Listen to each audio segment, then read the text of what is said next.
Hello বন্ধুরা, তোমরা সবাই কেমন আছো? আশা করে ভালো আছো। আজকে আমি একটা জলের ট্যাঙ্কি পরিষ্কার করা ভিডিও নিয়ে হাজির হলাম। তো তোমরা দেখতেই পাচ্ছ বন্ধুরা, জলের ট্যাঙ্কির ভিতরটা কতটা নোংরা হয়ে গেছে। আর জলটাও নোংরা হয়ে গেছে, ট্যাঙ্কিটাও কিন্তু কালো হয়ে গেছে, একটু বেশি কালো হয়ে গেছে। তো কতদিন পর জলের ট্যাঙ্কি ভিতরটা পরিষ্কার করতে হবে তোমাদেরকে আমি জানিয়ে দিচ্ছি। মাসে একবার হলে খুব ভালো হয়, আর 2 মাসে একবার করলেও চলবে, কিন্তু 3 মাসের বেশি যেন না হয়।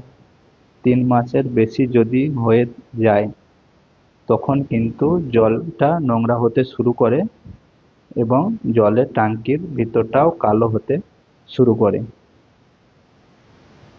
তো জলটা নোংরা হয়ে গেলে সে বাড়িতে অসুখ একটু বেশি হতে থাকবে, যেমন জ্বর, জ্বালা, সর্দি, কাশি, পেটের সমস্যা। দেখতেই পাচ্ছ জলের ট্যাঙ্কির ভিতরটা কতটা নোংরা হয়ে গেছে।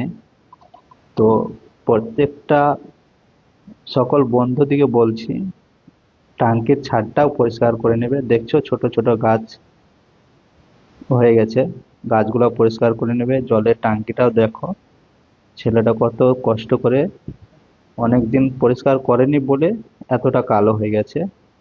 তো যে সকল বন্ধুরা আমার ভিডিও দেখার আগে পরিষ্কার করতে জলের ট্যাঙ্কি কমেন্ট করে জানাবে, আর যেসব বন্ধুরা আমার ভিডিও দেখার পরে জলের ট্যাঙ্কি পরিষ্কার করেছো বা করছো, তারাও কিন্তু কমেন্ট করে জানাবে প্লিজ।